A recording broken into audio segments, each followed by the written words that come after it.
Well, who says crime doesn't pay? CBC News has learned about some ill-gotten gains out there. Millions of dollars in fines have never been collected. They were levied for violating securities laws across the country. What's more, some of the bad guys might still be at it. Natalie Clancy has been investigating.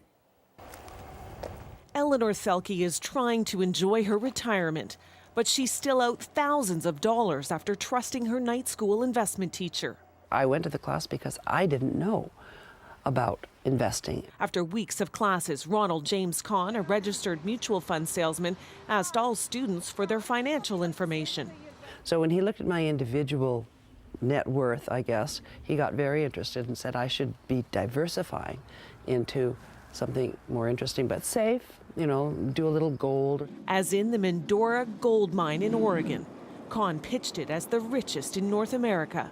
Okay, here we go again. Someone trying to sell me something that's not going to work. But Mendora was a fraud. I had coughed up $40,000. Thelke sued Kahn for half her losses. The BC Securities Commission banned him from trading and fined him $50,000. But like many sanctioned con artists, Kahn has never paid the fine. The BC Securities Commission says collecting fines is difficult because the culprits often skip town, run out of money, or end up in jail.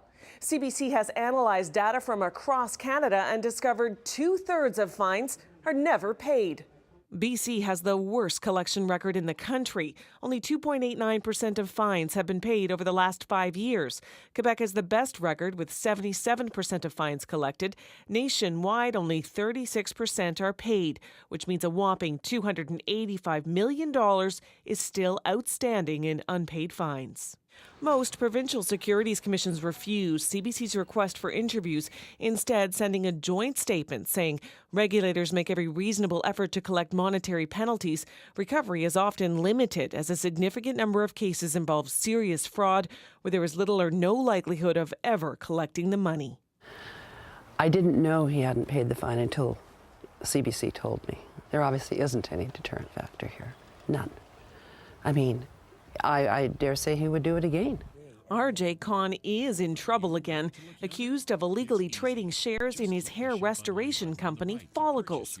The hair loss stops. Kahn was in court yesterday. He's pleading not guilty to fraud and is facing 132 new counts under the Securities Act. Unbelievable. I'm speechless. An investor rights group says people like Thelke deserve better protection. This sort of holds the Commission's hands to the fire a little bit because they're looking at it and saying, oh my goodness, we're not actually collecting a lot of these fines. So I think that will push them to put more effort. So far, only Ontario and BC publish the names of those who don't pay. That's our taxpayer dollars.